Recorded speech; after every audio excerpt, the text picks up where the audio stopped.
नमस्ते, मैं मधुरमा श्रीवास्तव आज आपको बताऊंगी कि हम गणित किट में दी गई सामग्री के द्वारा किस प्रकार से बच्चों को समांतर चतुर्भुज के गुणों को आसानी से समझा सकते हैं। तो चलिए इसको देखते हैं। तो इसके लिए हमने एक सारणी बनाई हुई है। ये देखिए, समांतर चतुर्भुज के गुणों को दिखाने के लिए तो इसमें हमें क्या क्या जरूरी है। भुजा की लंबाई, तो अगर हम ये देखें कि हम इसमें देखिए 4 भुजाएं हैं। अगर हम इसको ए बी मान लें, ये बी सी, ये सी डी और ये डी ए, ये ए बी, अगर ये शीर्ष क्या है ए बी सी और डी, ठीक है। तो ये क्या हो गई ए बी, ये बी सी और ये सी डी और ये डी ए, ठीक है। तो ये 4 हमारी भुजाएं हो गई। इनकी लंबाई को हमें मापना है और उसके बाद कोण को हमें नापना है। कोण कौन कौन से हैं? कोण 1, 2, 3 और 4, ये चारों अंतः कोणों को हमें मापना है। तो चलिए पहले हम ये कर लेते हैं, फिर कोणों को 2-2 करके जोड़ना है। तो पहले हम सबसे पहले जो ए बी भुजा है उसकी लंबाई को मापेंगे। तो यहाँ देखिए कि ये वाली पट्टी 23 पर यहाँ कसी हुई है। नीचे वाली पट्टी को देखिएगा, ये 23 पे कसी हुई है, ये 24 है, ये 25, ये 23 पे कसी है और यहाँ पर ये 2 पर कसी है। इसका मतलब है कि भुजा ए बी की लंबाई कितनी है? 21 सेंटीमीटर। तो इस वाले में देखिए ए बी की लंबाई में हम क्या लिख देंगे? 21 सेंटीमीटर, 21 सेंटीमीटर। अब बी सी की लंबाई को भी हम देख लेते हैं कितनी है। तो यहाँ पर देखिए ये 22 पर कसी हुई है, नीचे वाली पट्टी, ये देखिए ये वाली पट्टी 22 पर कसी हुई है और यहाँ पर ये 5 पर कसी हुई है। ये देखिए यहाँ तक 4 है, ये 5 पर कसी है। तो 22 और 5 के बीच में कितनी दूरी हुई? 17 सेंटीमीटर। तो हम BC की माप लिख देंगे 17 सेंटीमीटर।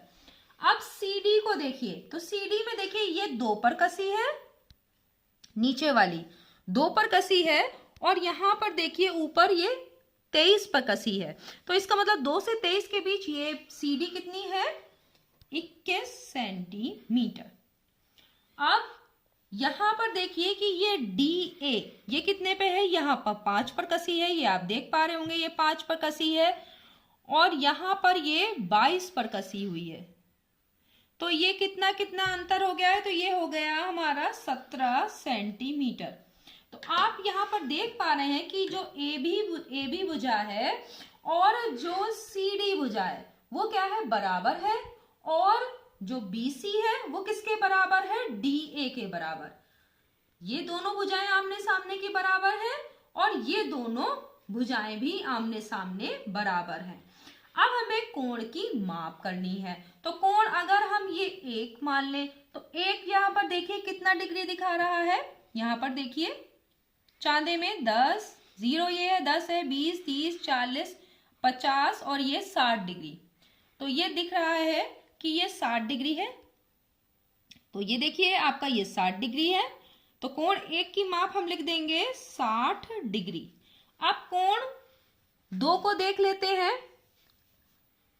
तो कोण 2 देखिए, नीचे से देखिएगा 10, 20, 30, 40, 50, 60, 70, 80, 90, 100 और ये 110, 120। ये देखिए बिल्कुल बीच में 120 डिग्री आ रहा है। तो ये है 120 डिग्री। कोण 3 देखिए, ये 0, 10, 20, 30, 40, 50 और ये भी 60 डिग्री है। तो यहाँ पर हम लिख देंगे 60 डिग्री। कोण 4 देखिए, ये है, ये भी देखिए 120 डिग्री है। यहां से 0 से लेकर यहां तक 120 डिग्री। तो आपने देखा कि समांतर चतुर्भुज में आमने सामने की भुजाएं क्या होती हैं? बराबर होती हैं। ये दोनों भुजाएं बराबर हैं, ये दोनों भुजाएं बराबर हैं। तो अगर दोनों भुजाएं बराबर हैं तो आमने सामने के ये देखिए कोण भी बराबर हैं। यानी अगर ये 120 डिग्री आया था तो ये कितना आएगा? ये वाला भी 120 डिग्री है, जो कि आप देख पा रहे हैं कि कोण 2 अगर 120 डिग्री है तो कोण 4 भी 120 डिग्री है। कोण 1 अगर 60 डिग्री है तो कोण 3 भी 60 डिग्री है। अब हम क्या करेंगे, 1 और 2 को जोड़ेंगे। तो देखिए 1 और 2 को जोड़िए तो कोण 1 कितना है 60 डिग्री, कोण 2 कितना है 120 डिग्री, कितना आ रहा है 180 डिग्री। अब फिर 2 और 3 को जोड़िए, 2 और 3 को जोड़ेंगे तो 120 डिग्री प्लस 60 डिग्री, अब कितना हो गया 180 डिग्री। फिर कोण 3 और 4 को जोड़ेंगे तो 3 4 को जोड़िए 60 डिग्री प्लस 120 डिग्री 180 डिग्री। फिर 4 और 1 को जोड़िए तो कितना होगा 120 डिग्री प्लस 60 डिग्री, ये भी 180 डिग्री। तो इससे हमने क्या देखा कि अगर जो दो आसन्न कोण होते हैं, ये आसन्न कोण है, ये दोनों आसन्न कोण यानी 1 और 4 को जोड़ें या 1 और 2 को जोड़ें तो योगफल कितना आएगा 180 डिग्री। और अगर हम 2 और 3 को जोड़ें तो भी 180 डिग्री, ये भी आसन्न कोण है, और ये 3 और 4 ये भी आसन्न कोण है। तो आसन्न कोणों का योग कितना होगा 180 डिग्री, ये हमने यहां पर देखा।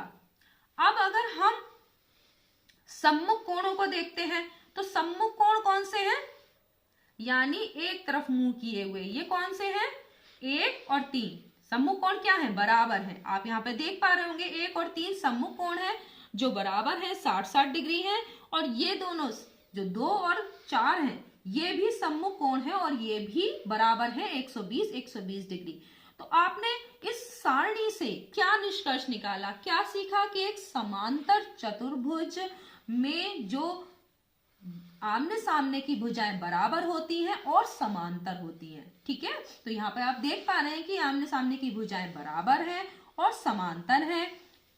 जो आसन्न कोण है उनका योग चाहे ये 1 और 4 हो, 1 और 2 हो, 2 3 हो, या 2 3 और 4 हो, या 4 और 1, तो ये सब क्या है, ये आसन्न कोण है और इनका योग कितना है 180 डिग्री। और जो सम्मुख कोण है वो जो क्या है बराबर है। तो आपने ये देख लिया। नेक्स्ट वीडियो में समांतर चतुर्भुज के विकर्ण के बारे में समझेंगे। धन्यवाद।